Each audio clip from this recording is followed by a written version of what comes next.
Hi there traders, and welcome to the first video blog of 2015. A happy new year to you all.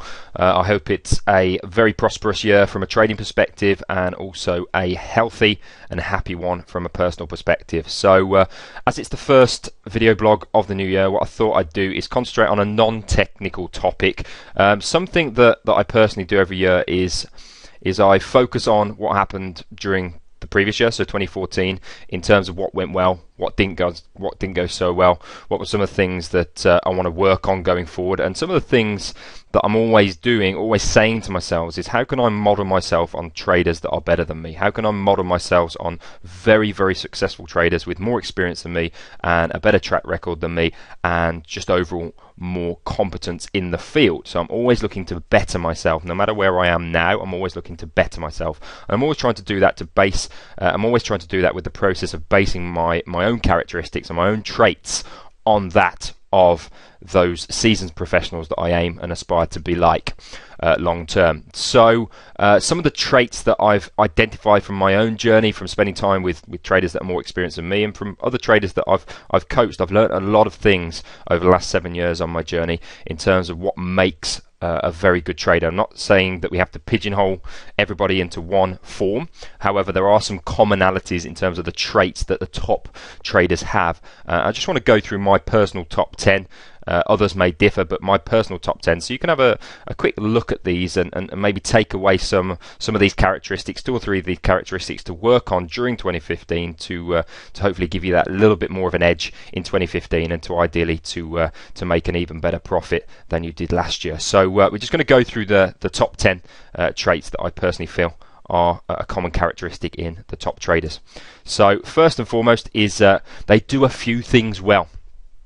I know all too often that traders, they're surrounded with a plethora of different strategies, different indicators, different approaches to the market, and all of a sudden they've got so much information that they become a jack of all trades rather than the master of a few. So my recommendation is to really filter down onto those few things that worked really, really well for you in 2014 and make them even better. So one of the action points I've just given you there is just, instead of concentrating on 6 or 7 different strategies, just concentrate on one. What was your most effective strategy last year? And combine this across a few currency pairs rather than every single currency pair, every single commodity, every single asset class. Just concentrate on applying it to one strategy and across 5 different currency pairs and really learn it intimately. Do it tremendously well. Don't try and do 100 things badly. Do a few things well. And by doing that, you can master it because you're going to consistently improve on a few things rather than play about with all these different things. So it's really, really important that you do a few things well. And that's what you see as a common trait in the top traders, where they have a couple of strategies maximum, but they're brilliant at them. Point 2, this is massively important. I don't see it happen enough. And it's one thing that I'm constantly doing every single week. I will reflect back on the previous week to determine where I've done well and where I haven't done well, so that I can identify my greatest challenges, so I can put solutions in place to overcome those challenges. So reflect, reflect, reflect. Never ever stop doing this. We are constantly evolving, constantly improving, so long as we learn from our mistakes. So it's really, really important. And one of the best ways to do that, and how I do it personally, is by creating a trading journal, having a clear record of what I've traded, knowing where I got in, where I got out, why I took the trade.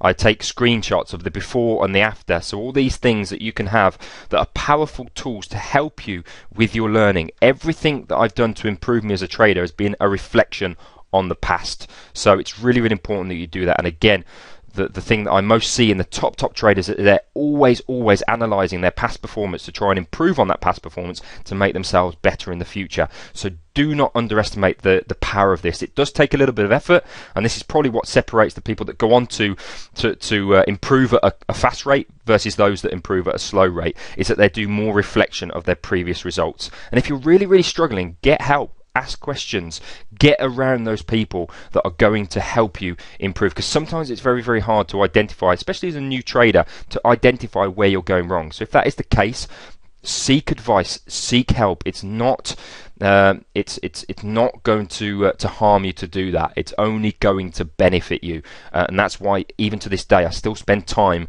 with a trader who's had 20 years in the institutional side of trading in the City of London, and I constantly spend time with him on a regular basis to make sure that he can bring his experience to the table and help me reflect on my own performance from an outside perspective. So yes, we need to reflect ourselves, but also it's useful to have other people reflect and help pinpoint our greatest challenges.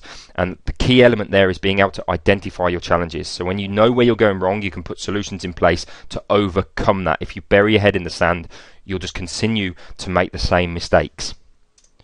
Point 3, top traders are always focusing on the process and not the prize. In trading, naturally, there's a lot of marketing and reflections of the money side of things, but this is the one thing that causes traders to struggle with their trading. When they think about the money, when they're worried about how much they're losing, worried about how much they're making, really we want to always make sure we're focusing on the process of trading, because if you become good at the process of trading, actually following your plan, executing your strategy in the best possible way and improving on that from your reflection in point 2, the prize, the money, will be a byproduct of your success. If you concentrate, just think about the money, or how much do I need to make, or how much can I afford to lose, all of a sudden you're stimulating your emotions, and all you're going to be doing is trading with emotion rather than trading with logic. If you focus on the process of trading and put the price to one side, I can assure you that the emotional side of trading will be subsided, and that will have a knock-on effect on your trading results, because you'll be trading more logically rather than emotionally. So one of the things that I did in the early days, because I was concentrating on the money, because when I had a small account when I first started to trade, I was making £20 on a winning trade, and I was like, well, that's not much, and it was dejecting me and making me feel bad, whilst my mentor at the time took me to one side and said, Tom, concentrate on the percentages. So instead of looking at £20, I was actually going, actually that's 1% of my account. Okay, so it neutralizes the monetary side. So I was going, okay, it's 1%. Actually, 1% on one single trade is pretty good. If I compare that to what the bank is prepared to offer me, i.e. 12 months to get 1%, then that is very, very good. I've just made that in a day. And when I took that approach, all of a sudden my mindset became much, much more positive to concentrating on the process and not focusing on the prize. I put the prize to one side, and then when I was concentrating on growing my account on a percentage basis, inevitably the money side was a byproduct of my success. So focus on the process, and by focusing on the process, that's really point 2: reflection, reflection, reflection, making sure that you're improving on the process, executing your strategy, learning from those trades that don't work out, spending time with a mentor or a coach, etc. Point 4: always know why you are taking a trade. I always have this discussion with people. I go, the first thing I ask as a coach when I'm coaching clients is, why did you take the trade? I want to know the reasons why you took the trade. And it surprises me to this day how often I catch people by surprise where they don't have an answer to that question as to why they took the trade. Well, I thought it was going to do this, I thought it was going to do that. No, there needs to be a comprehensive reason, technically and fundamentally, as to why you took the trade. You should always be able to justify the trade to yourself and to an external person. Why did you take the trade? Okay, I took it because of this downtrend. I took it because of the Fibonacci retracement. I took it because the Eurozone has just launched QE. I took it because of this, that, and the other. It always needs to be reasons why, and as many as possible. Because not only does that give you confidence to take the trade and stick with it, it also gives you a bit of a methodology to follow, because if you know the sort of reasons you need to find to determine your why, you keep consistent by following that plan every single time. If you're just taking a trade based on a gut feel, that gut feel is going to be very sporadic and your results will be very sporadic. So one of the things I do, and I encourage my clients to do, is create a checklist for your strategy. What things do you want to see happen before you take a trade for you to then take it? So always have a checklist for your strategy, so you can go for your points. You have a structure, you have a methodology to go through. You can go, yeah, point 1, yes, point 2, yes, point 3, yes. All of these things are here because you know you need them to be there to qualify it as a high probability trade. So always, even when you come out of a trade, be able to say why you took the trade. Even if that trade didn't result in a profit, always be able to say, yep, no problems with that trade. The reasons why I took it was because of X, Y, and Z. And that will give you conviction, the all-important conviction to stick to your plan and to keep trading it, because you know why you're taking a trade. And conviction cannot be underestimated.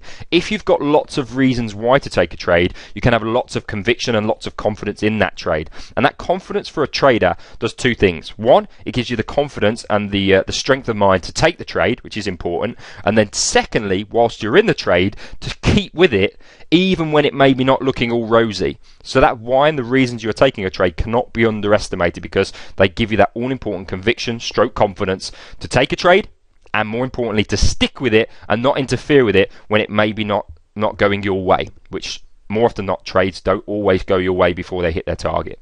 So create a checklist for your strategy and do it today. All these things that I'm suggesting, do them as soon as possible. Don't delay them. Don't procrastinate. Do them today so that you've got them in place for future months, because we want to maximize the next 12 months. As you'll have noticed from my previous blog just before the new year, is I do expect 2015 to be a very, very interesting and volatile 12 months for the FX market, so we want to be best positioned for it. So in terms of all these traits and these characteristics and these, more importantly, these action points, is take action straight away.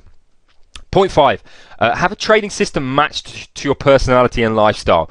I've got people that are executing strategies on a 5-minute chart where their personality is that they hate fast-moving things. They're very patient people, and that ferocity and speed of the 5-minute chart is just causing a conflict between their personality and their trading system. On the other hand, I've got people trading the daily charts or the weekly charts, and naturally they're very impatient people. And there's just a massive conflict, and trading becomes hard when there's a conflict. And when trading's hard, more often than not, we don't execute the plan in the best possible way, or we even give up. So always find a match between your personality and your trading system. So understand who you are as an individual, and then look to find a strategy that matches that. If you're very impatient, you're going to be better suited to the lower time frames, the slightly quicker moving strategies. Whilst if you're a very patient person and don't like the speed and ferocity of the lower time frames, then the higher time frames.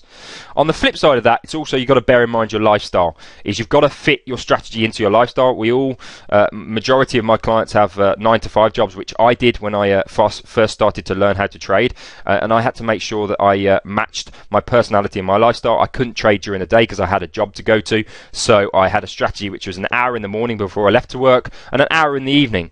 So I could do some intraday trading in the morning and I could do some end of day trading in the evening. And it meant that there was no conflict between my personality and my lifestyle. It meant that I could go away and still do my job without any conflict trying to trade during the day. So when you get that match and you get that agreement between your strategy or your trading system and your personality and lifestyle, it's the best possible fit.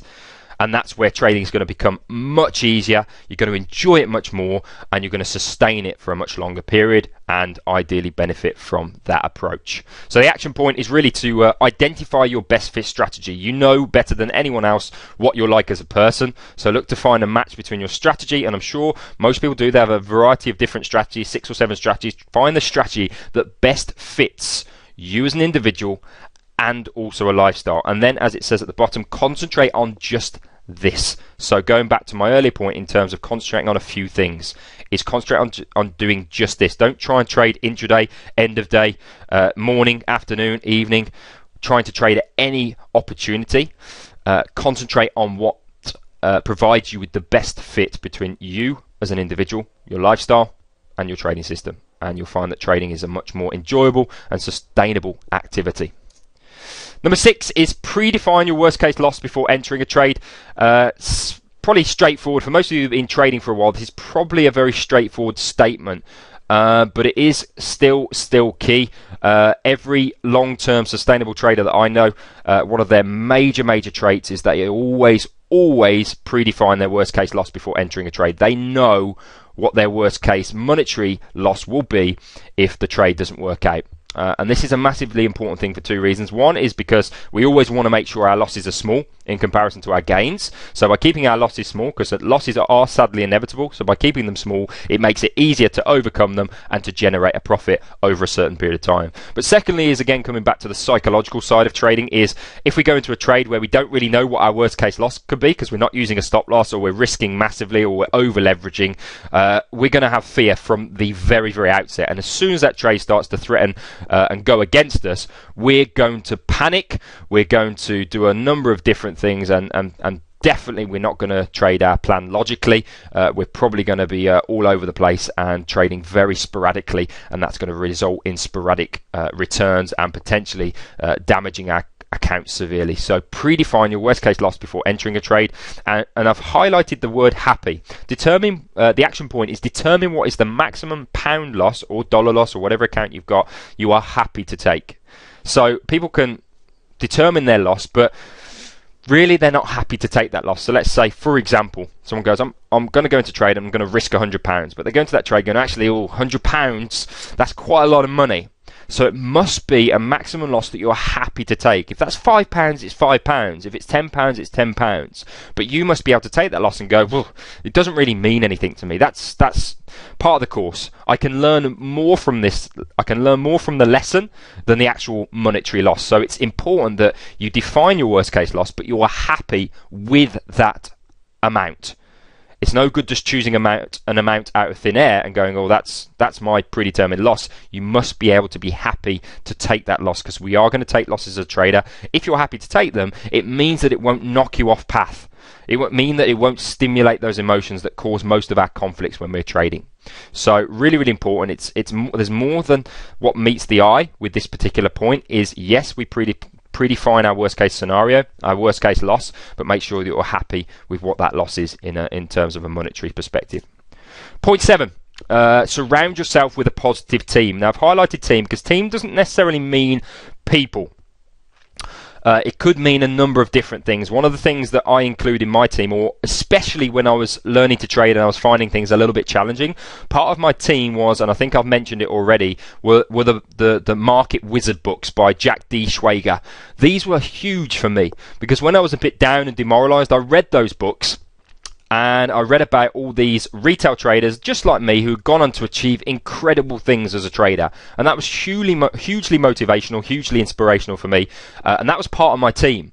I do have people in my team. So like I mentioned earlier, I have the trader from the city who's had 20 years of experience. So I'm surrounding myself with the right people that can improve me as a trader. But I also have resources, certain websites, in terms of I have a couple of guys that I speak to on a day-to-day basis that are positive for me. They improve me as a trader. They improve me as a person, and they keep me moving forward, never bringing me back. I'm sure we all know from circumstances in our life we can define people into terms of positive and negative. The positive people push you forward, the negative people pull you back. So it's really, really important to surround yourself with positive resources. So that could come in the form of literature, it could come in the form of people. So my action point for you today is to identify and select 3 resources you need to have by your side for the next 12 months. So this could include literature, it could include people, but the key element here is get yourself a team.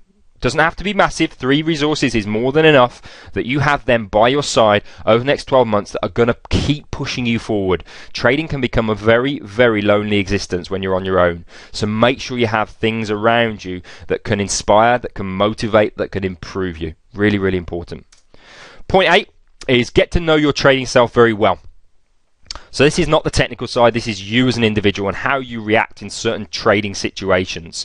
And this is really, really important because I buried my head in the sand for a long time when it came to trading emotion, trading psychology. When people said, listen to that inner voice, I thought, what are you talking about? It's a load of rubbish. I was a guy's guy, loved my sports, and I didn't want to talk about emotions. However, when I realised that that was the one thing holding me back, I started to then take records of how I was thinking before, during and after trades. And this was very, very interesting for me because it helped me learn a lot about myself. It helped me learn how I dealt or how I reacted in certain pressurized situations. And in the early days as a trader, it was very negative for me. So I was reacting very negatively to the emotional stimulation that comes from trading. And because I didn't really listen to that inner voice, those little thoughts, I kept putting it to one side and I kept having inconsistent results. Actually, when I stopped and said, actually listen to what that inner voice is telling you, you can write down some points and then you can start putting some action plans in place. Again, identify the problem first and then put the solutions in second. What I was doing is I wasn't identifying the problem, so I could never put a solution in place. When I listened to myself and I said to myself, actually, Tom, the little voice that you're hearing is the fear of losing. You don't like to lose. You've come from a sporting background. You hate to lose, hate to lose, hate to lose. So that's the key thing you need to work on. Every time you take a trade, you're worried about losing it, so you're then, instead of following your rules, you're manually overriding them because you've got a massive fear of loss. So when I listened to that voice, I was then able to put some solutions in place, and all of a sudden, by simply getting away from the charts, I managed to reduce that pressure that I was having on myself and the detrimental reactions that I was having to it. So action point is keep a journal of the thoughts and the feelings before, during and after trades. Now this may feel a little bit weird to you, as it did for me when I first started, but can be really the make or break between profit or loss.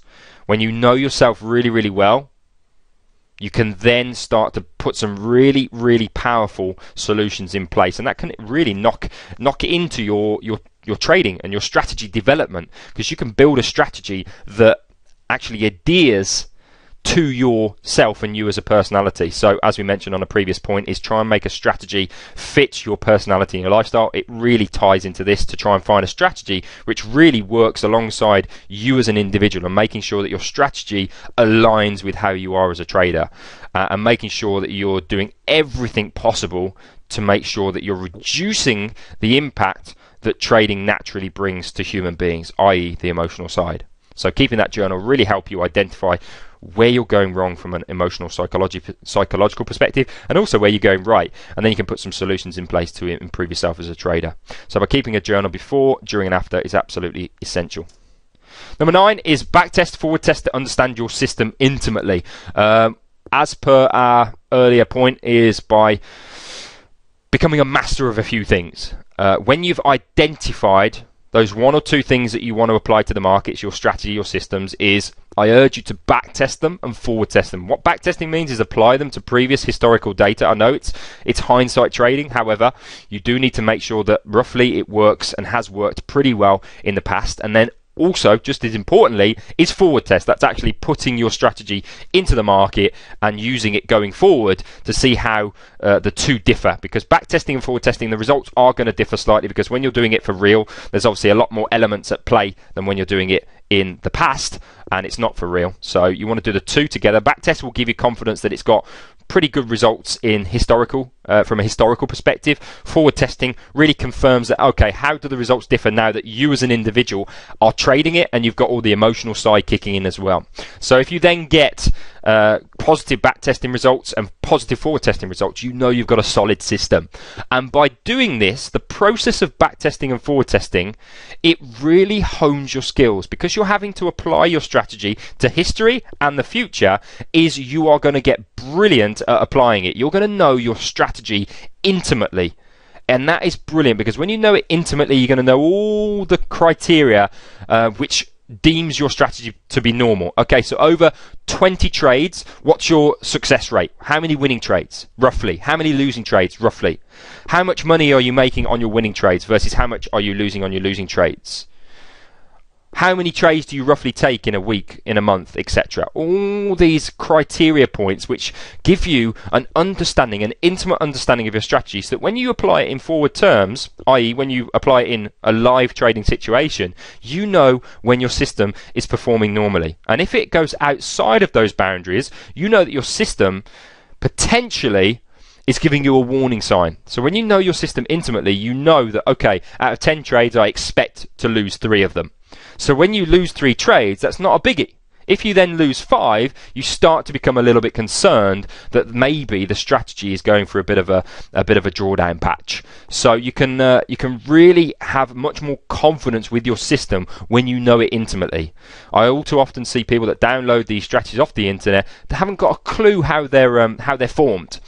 And when you have no clue as to how a strategy is formed, when it has its bad patch, what are you going to think? You're going to think, oof, this system just does not work, because you don't understand it. So it's really, really important that you backtest and forward test your system so you know it intimately, so you know the normal parameters of your strategy when you apply it to a live situation. If you don't know that, you're going to constantly be worried.